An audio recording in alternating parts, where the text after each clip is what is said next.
Is anime enough motivation to get to a high level in Japanese? I think anime can become like a good impetus for wanting to learn the language, and it can it can be motivating to like want to be able to consume content you really like in the language. But if you think about it in the long term, you're going to be studying the language for years, and chances are you're going to change a lot as a person throughout that. You might not even like anime anymore. Hey guys, this is Yui from Learning Japanese. Today we have a special guest called Seven Stop. He learned Japanese all by himself. Hey guys, nice to meet you. I'm Seven Stop.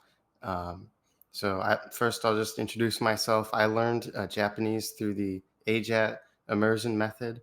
There's a lot of different immersion methods now, but I mainly followed the AJAT/MIA one, which was around at the time I started. Um, and I've been studying for like 3 years now with AJAT, and before that, I did some traditional study, like 6 months, and I studied pretty hardcore. I did like passive immersion all of the time, constantly listening to Japanese. And I did active immersion, like sitting down and consuming content in the language, typically 3 to 4 hours every day throughout my journey. And I did more or less some days, but I hit the mark or went higher most days. So, the reason you started learning Japanese was because of anime, correct? Yeah, that's right.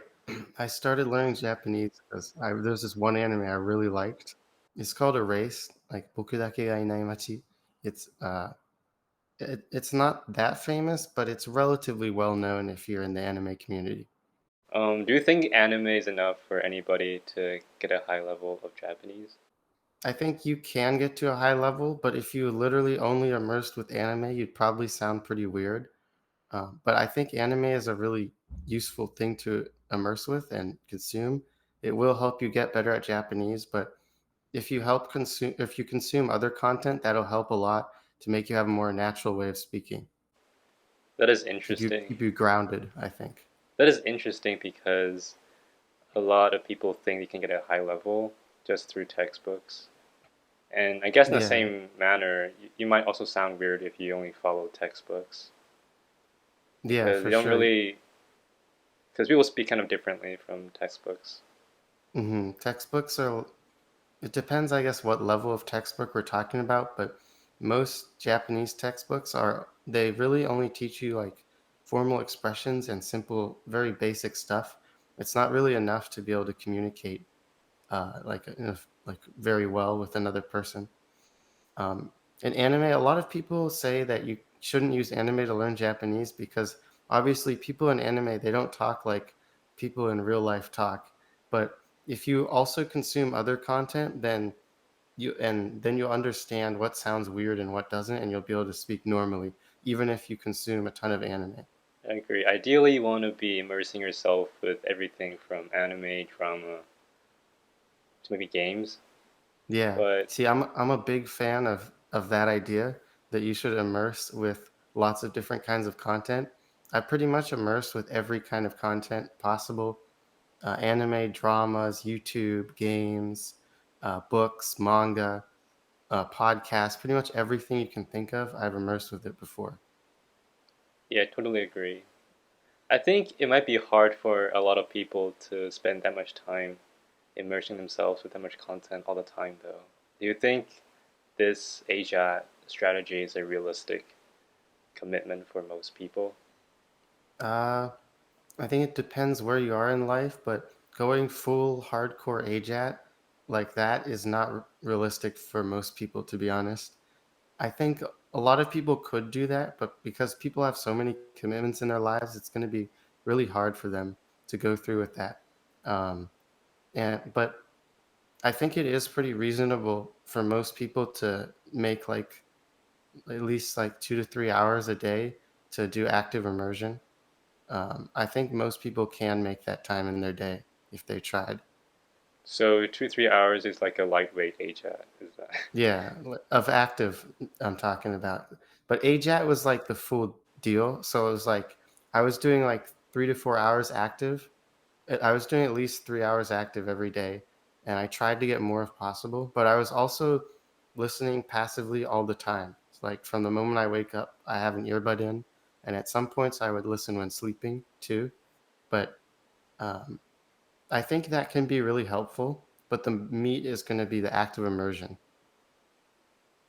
I wonder if there's any like um, peer-reviewed studies or evidence to show the effectiveness of HAD versus other methods. Yeah, I'm not sure. I know there's been studies on immersion and that say it is effective, but like no one's gone very far with those studies. It's always something like very what how do you say it? It's like a short-term study. They don't have any long-term studies like real peer-reviewed data on people like me who did really serious immersion for a very long time. But I would be really interested to see research on it. People think they're too old or they can't learn the language because they're like in their 30s or 40s or 50s. Hmm. I mean, obviously you are pretty young yourself. Do you think that age matters when it comes to acquiring a language? I think I can only obviously speak talk out of my ass because I haven't had that experience. But I do think that you can totally become fluent in a language at age 30 or 40, and I think it might be harder. Like I wouldn't be surprised if it's harder than it would be for a young person. But I definitely think you can do it. I think the main reason that we like personally, I don't encounter a lot of people who are fluent in Japanese or that are that age. I think it's just mainly because, well, number one, the technology that made it like easy to immerse and to get to a high level in a language has only come out in the past like 10 years, 10, 20 years basically. And um, also when you get older and you get a job and stuff, you usually don't have nearly as much free time. And time is like the most important part of immersion and learning a language through the AJAT method. So it's going to be a lot harder for those people to do it. And also, once you get settled in life, you probably don't have as much interest in like trying to learn a foreign language or go to a country you get comfortable with where you are. Yeah, I think technology can really change the landscape myself. Do you think that with future technology, with AI, we could shorten the amount of time it takes to get a high level, or is the amount of time you spend like just absolutely required? Like you have to spend thousands of hours to get to a high level, regardless of the technology. I think technology can definitely make it more efficient and faster. Um, I think it definitely will, and it's already been doing that in a lot of ways. And also, like the accepted theories and the ideas around what's most efficient in the community is always evolving too. But I definitely think it will shorten the amount of time to acquisition, but it'll probably still take thousands of hours. Even unfortunately, even if you shorten it, it's probably still going to take thousands of hours. I guess the question then is like based on your experience, did your hours in the language like correspond with the recommended hours for the JLPT, or is that nonsense? Or is that not applicable anymore? What's the recommended hours for the JLPT? I'm not familiar with it. So on average, it's 3,000 to 4,800 hours for N1.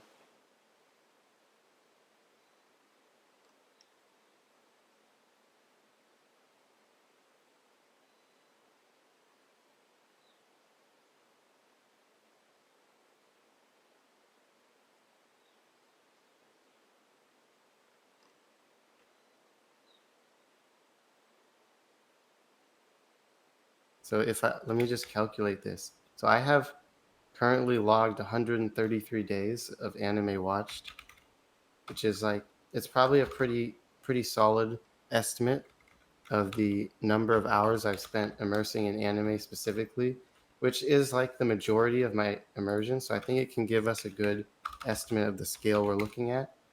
Let me just freaking can't get a calculator app up. One moment.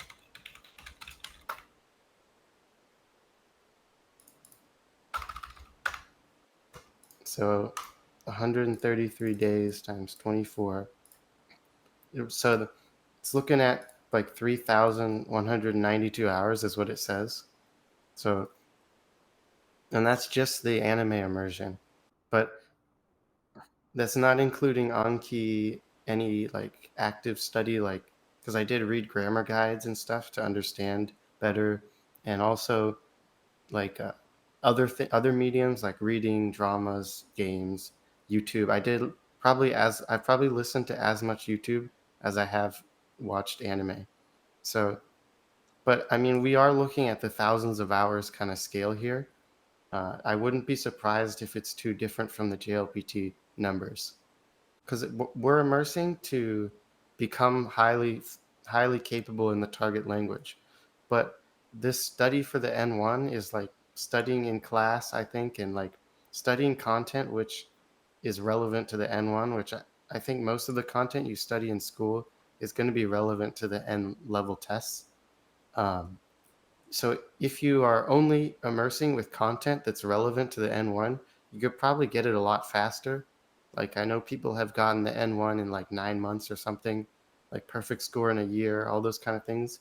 I know of those people, so it can be done. Those people immersed specifically in content and studied in order to achieve the N1 in a short amount of time.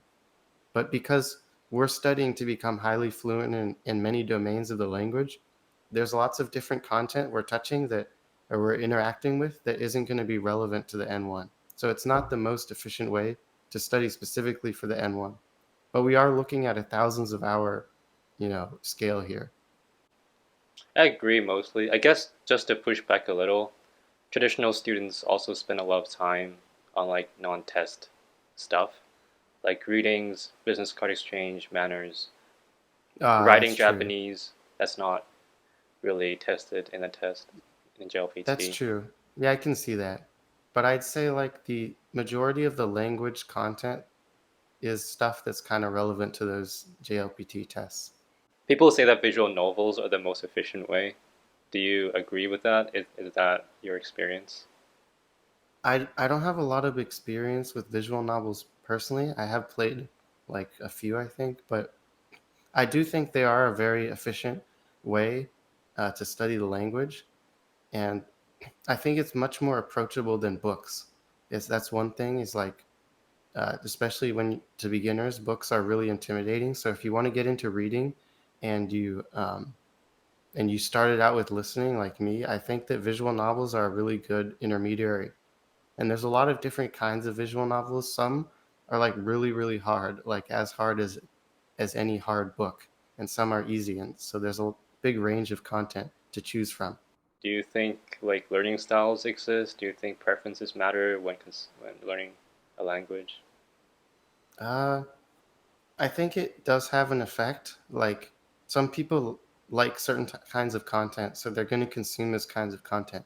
Like people who like reading are going to read, people who like listening are going to listen.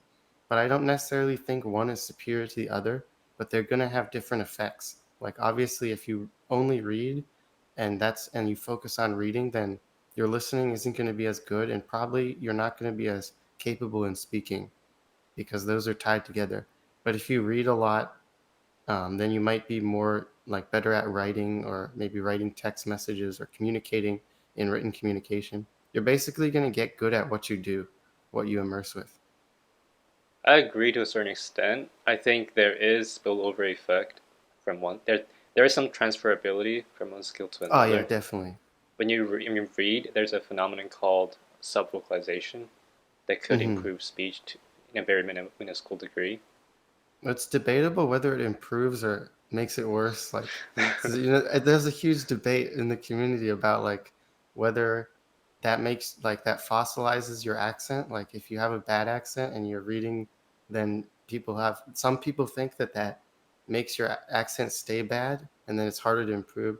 And some people think that like it makes you better at speaking or maybe like more fluent in your speech. I don't really have an opinion on this subject. I don't want to start any flame Yeah, wars. there are many I theories about it for sure. Yeah, Like I even don't if think you we have make a lot enough of, data. I think what people will say is that even if you make a lot of mistakes, because you made a lot of mistakes, when you get corrected, there's a phenomenon called hypercorrection that makes you adjust even more than someone who doesn't make mistakes in the first place? Hmm. Yeah, I'm not familiar with this topic enough to really speak on it, but I know that a lot of people have strong opinions on this topic, and I don't really know either way. But I think it just intuitively it makes sense that you're going to get better at what you do, and so if you speak a lot and listen a lot, then that's you're going to get better at speaking and listening. That's But true. I think, but I do think that if you read a lot, if you do like both, like so if you do a lot of listening and a lot of reading, you're the reading is going to help you when you're speaking too. Like if you only did reading, then it might make you bad at listening or like vocalized interactions, but reading will make you more eloquent and just a better speaker in general. You can imagine, you can come up with more like expressions to use in a conversation. So I think it definitely will help you even if you read like in conversations and Or speaking. or just do visual novels and get the best of both worlds. Then you have both. That's I think I've always thought that's a good thing about visual novels that have a lot of voiced lines is that you get the audio and the reading. Was the JLPD easier or harder than you expected?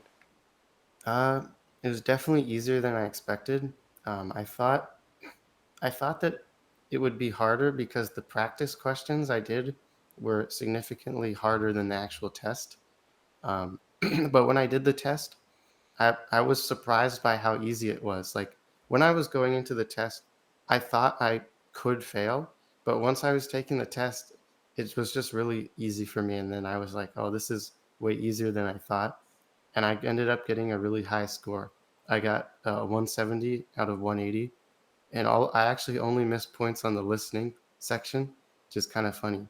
But before I did practice tests and practice questions, but only for the reading.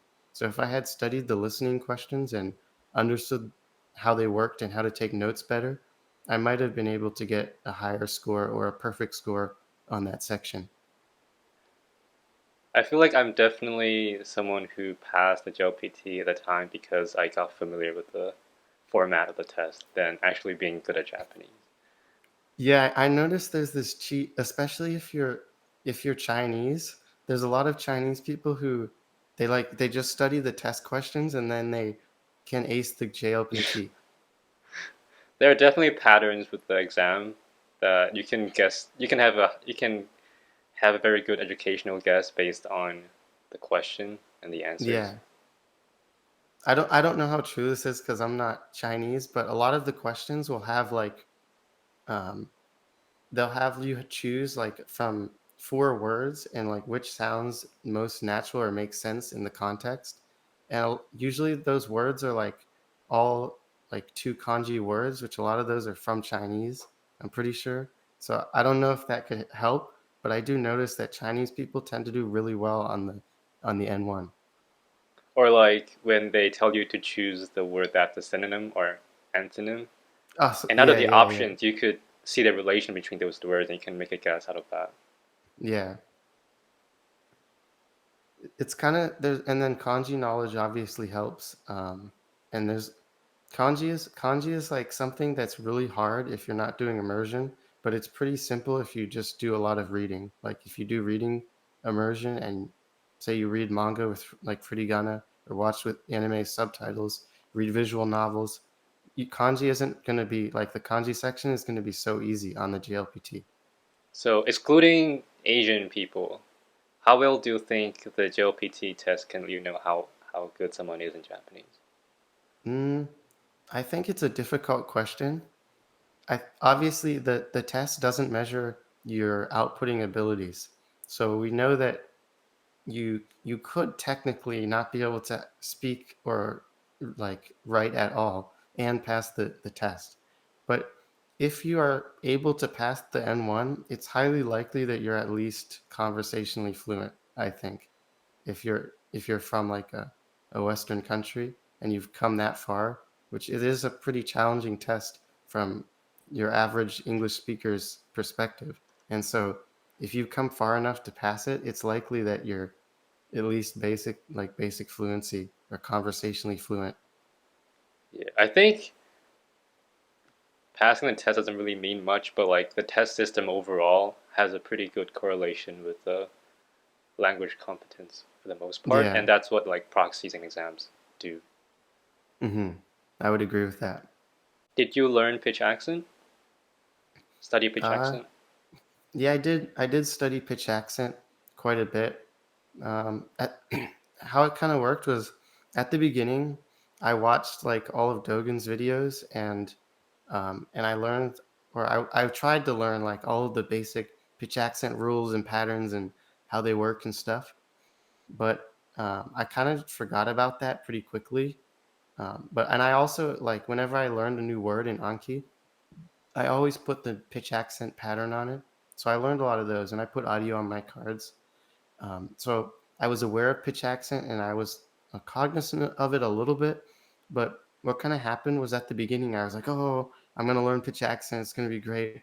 But then when I started immersing, I realized like how I can't even understand what they're saying. Like this is like not even, this is so far from studying pitch accent. I just need to figure out how what they say first. So I kind of put it on the back burner. Um, but I do somewhat wish I was more cognizant of pitch accent from the beginning. And recently I've been paying attention to it a lot more and trying to improve it in my speech and learn the pitch accent of words that I don't know the pitch accent of. I think the common question is when should someone start studying pitch accent and how much should they spend their time learning pitch accent if they want to get if ultimately they want to get good at speaking Japanese. Like what's your recommendation for that? I think you should start learning it from the beginning, same as me. You should learn the pitch accent with every word you learn that you mine from your immersion. Um, and you should um, you should know some of the basic rules and get familiar with the patterns and stuff.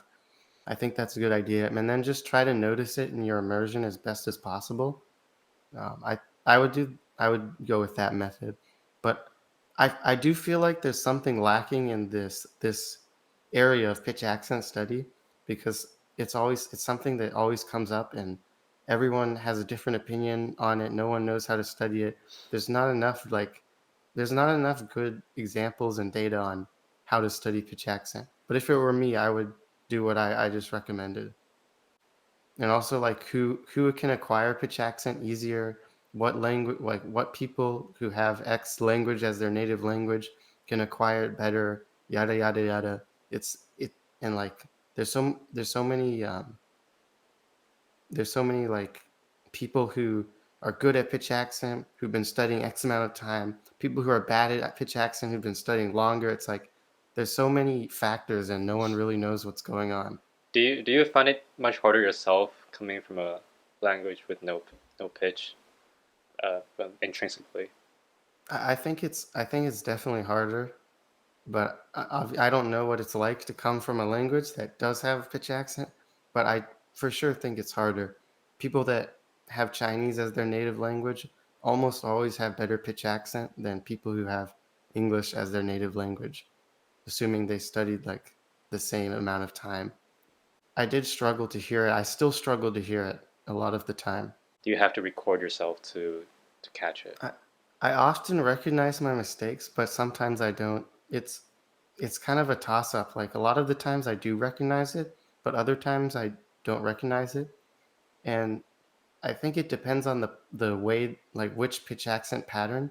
Some pitch accent patterns are easy to notice for English natives, and some are not. And that's kind of like the biggest. Like there's a pattern like odaka, which is when it drops on the particle after the word ends, and that pattern is like infamously difficult for English natives to hear. And maybe all languages, I don't know, but of the English natives I know that are high level Japanese learners, most of them have trouble with that specific pattern. I think that Yeah. correlates with my experience as well, but I'm not sure Oh, like really? what's the reason for that. Yeah, I don't know either. Because in theory, it should just sound like any other word that drops in the middle of like if the word drops on more F3 or it drops on more F4, it doesn't really it's kind of the same, but um But if you like think of it as that particle being a part of the word, it means it only just changed by one mora, but for some reason it's really hard for us to hear. I'm not sure about Korean, but for Mandarin or Cantonese, there isn't a similar pitch change for particles either. But it seems like Uh, English speakers or European speakers have more trouble with that. Maybe it's just an initial trouble with pitch in the first place that makes it harder yeah, later on. yeah, it could be. I don't know. I'm I'm really interested in getting to meet more high-level Korean speakers because I just haven't met many. But I know Korean and Japanese are similar to each other, so there should be a lot. I just don't often meet them online. Do you find a difference when you get better at pitch accent and communicate with Japanese speakers, or is pitch accent just a way to make yourself sound more Japanese? I think it I think it does. It does have a small effect on communication, um, but it's not really necessary to communicate. And it makes you sound better. But I think there's also this kind of thing where if you sound better, communication will be easier. And because once if you talk to someone who's not a native in your language, you have to expend like more energy to understand what they're saying. So the less energy you make the other person expend to like comprehend your Hmm. words, it just makes communication easier and more smooth, I think.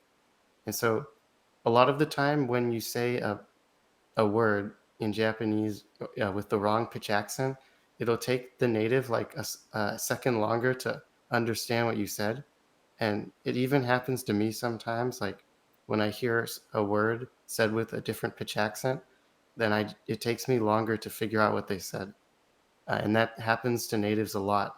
I've heard from, I have a friend who's like really knowledgeable about pitch accent, and he says the same thing. He's a native Japanese person. I agree with that. It happens to me sometimes as well. Hmm. I think the flip side is that when you sound more Japanese, then along with the language, you're also expected to be more culturally sensitive and Mm. more um, and behave more like Japanese. Yeah, So that makes people are less sense. understanding if you are doing if you're not reading the room essentially and Hmm. speaking like native like Japanese versus if you're more foreign sounding, then they'll be more empathetic to your behavior.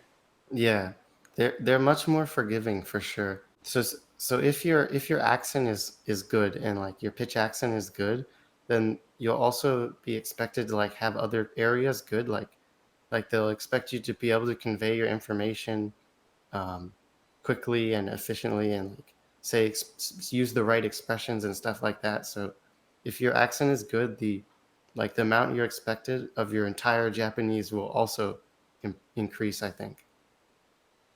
So there is something called language accommodation, and I guess it's much a thing that mostly Asians experience in Japan because they look more Japanese. Hmm. I myself experienced that as well. Um, is that since you look more like Japanese and can speak Japanese, then people tend to respond to you in more difficult Japanese they might not be able to comprehend. Versus if you're a foreigner and you're not speaking Westerner, you're not speaking that Japanese that well, Hmm. they might tone their Japanese down to a level you can understand. I guess it's a Yeah, conversation. I definitely think that's There's a true. problem with like um, comprehensible input where you want to adjust your input and output to a point where you can improve. If it's too low or it's too high, it's not ideal for Hmm. improving your Japanese. Yeah, I think that's definitely very true. Um, Depending on basically you will be judged on your output. And they'll communicate with you based on how good your output sounds. So like say you have a really good model of the language, you know like all of all of like pretty much any word, but just because your output isn't that great, they'll think you won't understand, so they'll speak in a they'll speak in like a less difficult way. But I think definitely, like I do the same thing when talk to people who aren't native in English. If I'm worried about they might not understand, if I use this word, I use a different word. Like I do definitely do that myself as well. um, and I think that occurs a lot. And like the worst one is when they speak to you in English if you're white. That probably doesn't happen to Asian foreigners very much, but if you're white, then they it's never it didn't really happen to me when I was in Japanese, but I think if like you're not very competent at the language, that's when that usually happens. But usually what happens if you're white in Japan, they just think you're a tourist and you speak no Japanese. So they'll try to speak to you in English first. And usually they're like really they when you enter a establishment, for example, they'll be like they'll have a moment of terror when they're like, oh my God, white people entered and they probably don't speak Japanese. So what are we going to do? How are we going to help these people? We're going to have to like figure out how to communicate with our broken English. But then when you speak Japanese, they just get, oh, they get like really relieved that you actually do speak Japanese and they don't have to worry about that issue. It's that's something that literally happens everywhere. Every time you walk into a building, if you're in like a group of people and you look like tourists, especially, it literally happens every time. Have you experienced like the shocking locals experience when you speak Japanese in Japan? Oh yeah, of course. You never know how much is like they really think you're like amazing at Japanese and how much they're just saying that. But I mean, yeah, definitely me and my friends. I went to Japan with a group of people who are all are like mostly AJATers or high level immersion learners. So we could all speak Japanese pretty well. And they were always very surprised and shocked. Oh, why do you speak so well? Why do you speak so much Japanese? I mean, usually they think that you live in Japan if you're like speaking fluently. And then when you explain that you're just like you learned on the internet, it's that's the biggest shock to most Japanese people that you can actually like become fluent in Japanese just but using the internet without going to Japan. Because if you're fluent, they usually just assume you live in Japan. Do you enjoy that experience of people getting shocked, or are you offended by like Nihongo I'm Josu not comments? I'm not bothered by it. It's I mean it's nice. It's nice to be told that you're good at something that you've spent your whole life trying to get good at. Um, I appreciate it, but I just don't like when the whole conversation is only about that. I like the people who are just like they'll maybe make one comment about like, oh, your Japanese is so good, like I thought you were living in Japan, blah blah blah. Then they just drop it and then we move on and just become friends normally. But some people will just keep bringing that up or like they don't know what to talk about, so they just keep mentioning that. Or like every time you say a word that is it is thought of by the Japanese person to be kind of difficult, they're always like, "Oh, Nihongo sou desu ne," and it's like, I just want to talk, bro. I don't really care anymore. Like we already got past that stage. We're over that now. We move on. There's still the aftershock Yeah. of your the first encounter. I think the experience might be different for Asians in particular. I think hmm the reverse happens where your Japanese not that great, they compliment you. But as you get better, as you improve your pitch accent, you people are more likely to just treat you like any other Japanese person. Yeah, that would make sense. I can definitely see that. And also, reactions vary greatly by where you are. Like, if you're in Tokyo, in like a region where there's a lot of tourists, then they'll be really shocked if you speak Japanese because all of the white people they encounter don't speak Japanese at all. But like when I went to Fukuoka, and in Fukuoka, there's a lot of exchange students from other countries that are fluent in Japanese because they've been in Japan, they've been living in Japan. So you don't really get nearly as many reactions there as you do in other places. Like in Fukuoka, like people they don't even care. Most people they just talk to you normally like any other Japanese person, which is also kind of nice. So not everyone can live in Japan, obviously. For someone who's living outside of Japan and want to learn Japanese, and they've already watched like 100 videos of how to get started, they've memorized hiragana, they know a couple of words. How do they get past the initial beginner barrier? Okay, if they're familiar with immersion, they're immersion pilled, and they want to learn. I think So they know hiragana, right, and katakana, and Right. like basic words, like the first 100 words. Um, then I think that they can just get started by immersing. Like that's fine. Um, but they should probably learn more words on Anki. So I would recommend they do like some kind of pre-made deck, like most common 1,000 words, like a 1K deck, or Refold has the Tango deck thing. You can do that. It doesn't really matter as long as you learn the most basic words. And then I would also be immersing in sentence mining at the same time. Uh, and and you can, I guess you, I don't even know how to recommend people to learn kanji anymore, because back in the day everyone did RTK, but no one, like, people don't recommend that anymore. And I honestly, I don't even know how people learn kanji these days, so I can't recommend you on that. But I learned some kanji through RTK, some kanji through just learning words, some through reading, so I was all over the place. But mainly just start immersing, and I would use target language subtitles, and in like listening based content, like anime with subtitles, um, or if there's like a visual novel that's fully voiced or mostly voiced, I'd recommend something like that that has both audio um, and text to use at the beginning, and also learn basic words on Anki. Okay, so Anki decks, immersion, should they touch on grammar, or is grammar not really Oh, necessary? that's right. If they're not familiar with grammar yet, then they should at least read Tai Kim's Guide to Grammar. It's pretty famous. It's kind of like the same contents as Genki, but it's like a crash course to Japanese grammar. I'd recommend that. That's what I read. And then I kind of just looked up things whenever I needed to. Like I read the guide through once. And then say I encounter a construction that they discussed in the guide in my immersion. So then I go back to the guide, and if I don't remember, and then I just reference it as I'm immersing. That's what I did. And a lot of people recommend this thing called Cure Dolly's Guide to Grammar. I actually really like that guide, and I think that's good. But it's more difficult to understand. To understand. Sorry, my throat's sore, but it's more difficult to understand. But I think it is a more accurate and detailed guide, and it's really useful uh, if you want to use that. It's Cure.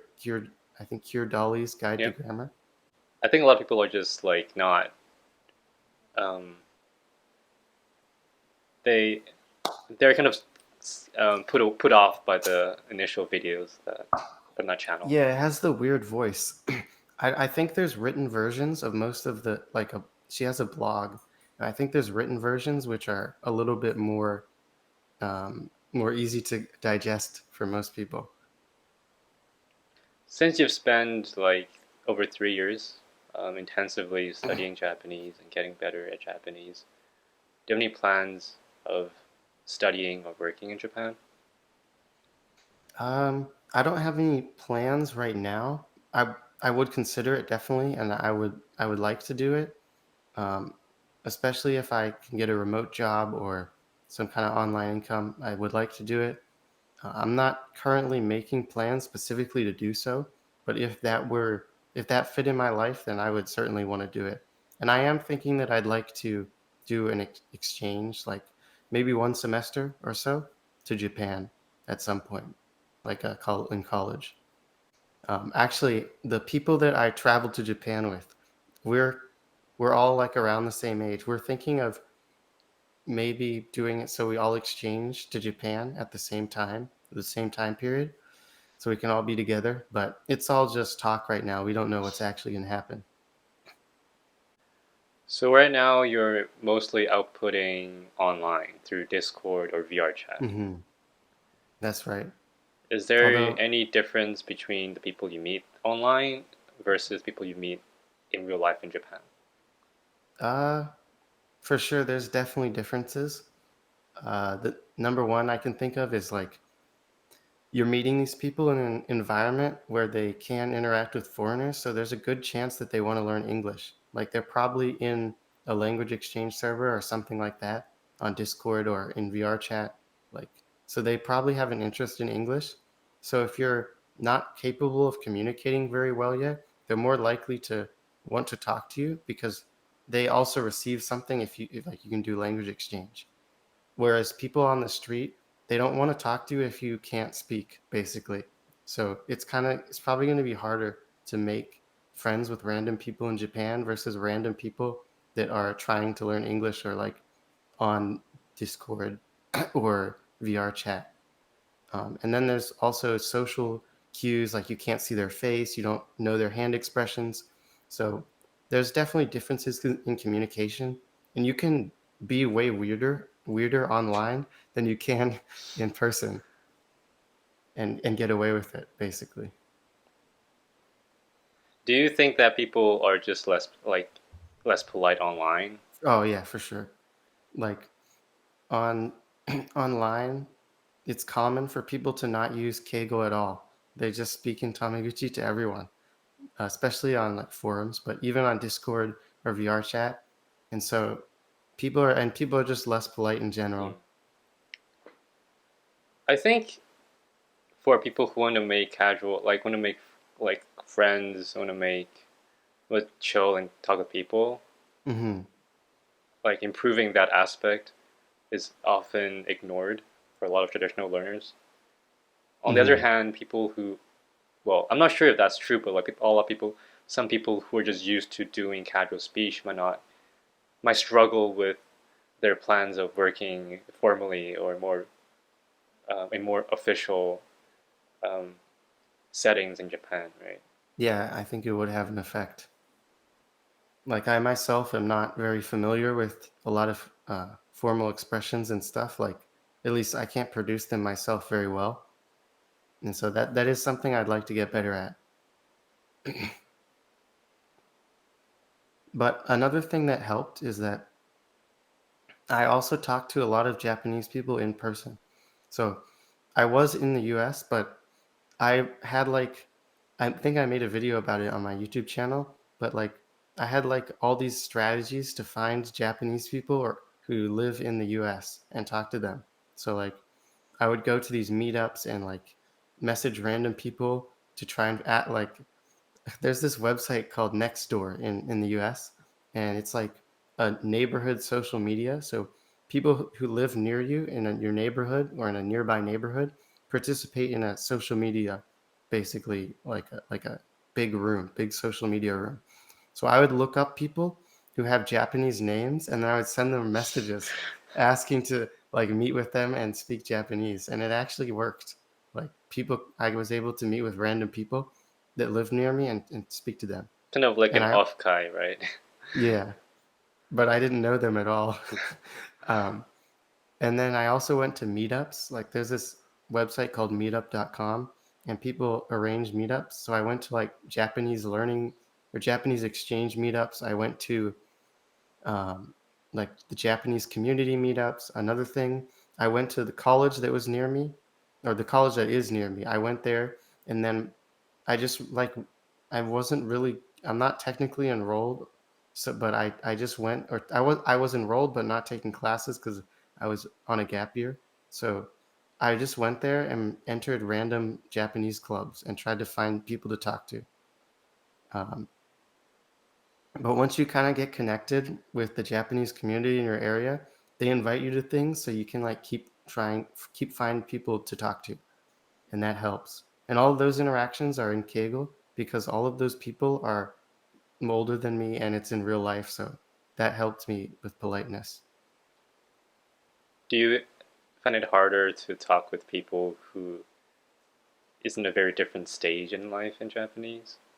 Mm, it depends on the person, I think. But usually I don't have a hard time just being friends, being like casual friends, and meeting and talking every once in a while. But I do have trouble getting into like a deeper relationship. Whereas someone my age, it wouldn't be that hard. But like with people who are significantly older than me, it is harder to get into a deeper relationship where you like talk about your goals or your struggles and you get to know them on a deeper level. Right. So a lot of, I think, language exchange events revolve around common talking points. Introducing yourself, talking about hobbies, talking about cultural language differences. Is there any strategies of moving past those topics? Yeah, for sure. So that a lot of people get stuck in that trap where they only talk about like three topics. Um, but I think um, you if you say you meet someone at a language exchange event, you kind of have to like get past those topics quickly and move on. It depends on like the person and the situation. You have to feel it out. But you can get out of those three topics, and I usually do. I usually don't really discuss those topics anymore, but um, it can be difficult. I think if it's like a language exchange event. Let me think. Yeah, I would often like have the initial conversation be with those topics, and then I would get their contact information, and then if I met with them again or hung out with them again, then we would be able. Then I would try to transition into more advanced topics. Do you ask for contact? Do you ask for their line or? Yeah, well, it depends on the person and the generation and whatever, but I usually ask for the line and sometimes ask for the Instagram, but usually I get the line. But when I was in Japan, I didn't ask people for their line, but it's kind of different for some reason. Like in Japan, It feels like it's not Nampa really sometimes. acceptable. But yeah, it's very personal to give someone your line. But if they're in the US, then for some reason they always give you your line. So I just ask for their line if they're like someone I met in the US. But if they're in Japan, I ask for their Instagram. It's interesting because when I when I was like N5 N4 and I did an exchange in Denmark, like Hmm. Asians there, especially Japanese people, were very willing to talk to other Asians and exchange contacts. Hmm. But here in Japan, it's much harder to meet a Japanese person and be like, Yeah. "Hey, give me your line." It's not really socially acceptable to ask people their lines, but it is the cheat is that it is socially acceptable to ask for their Instagram. If they're like a young person, pretty much every young Japanese person has Instagram. So I just ask for that and like 9 times out of 10 they'll just tell you instantly. Um but if they're in America, they pretty much would always just tell me their line. They don't care. It might be even easier to make like Japanese friends outside of Japan than in Japan. Yeah.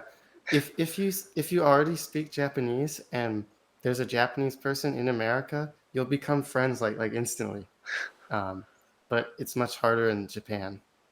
But in America, it's like, oh, this is a really unusual thing that happened. Like this person speaks Japanese and I speak Japanese. And there's always, when you're not talking to someone in your native language, there's always some kind of barrier there. So like a lot of them are just really happy to talk to someone who speaks their native language. And they're like, oh, it's been so long since I've talked to someone who speaks Japanese. Is anime enough motivation to get to a high level in Japanese? I think anime can become like a good impetus for wanting to learn the language, and it can it can be motivating to like want to be able to consume content you really like in the language. But if you think about it in the long term, you're going to be studying the language for years, and chances are you're going to change a lot as a person throughout that. You might not even like anime anymore. So I think anime alone is not enough to take you all the way through this long journey of getting to a high level of fluency. You're going to need something a little bit like a deeper motivation, something. And I think a lot of age adders are like that, like Matt, too. Like from Matt talks about this, like he started because he liked anime and he wanted to learn Japanese because he liked anime. But the reason he continued was because he wanted to get better at Japanese and also because he had like a feeling of inferiority about like his life, and he thought like if he went to Japan, he wouldn't be a loser anymore, and all that kind of stuff. So I think like long-term motivation comes from somewhere deeper. Like for me, I really like the language itself, and that's why I kept studying Japanese. I still like anime, but I kept studying Japanese because I like Japanese and because I like the process of getting better add a skill and getting better at Japanese. Yeah, definitely. I think a lot of people at your age um, build their social circles around social media or video games. But I Hmm. think compared to that, like learning a skill or a language is far more valuable and far more useful in life. Yeah, I totally agree. Before I was doing AJAT, I played video games a lot, and I had a lot of friends that I played video games with, people from my school and stuff. But when you have a strong shared goal with someone where there's something like, I think everyone who does AJAT has something they're pretty similar. They have something really strong in common with each other. Like, so when you meet someone who's also learned Japanese to a high level, there's a connection there that you just don't get just playing video games. I think it's a much deeper kind of connection with another person.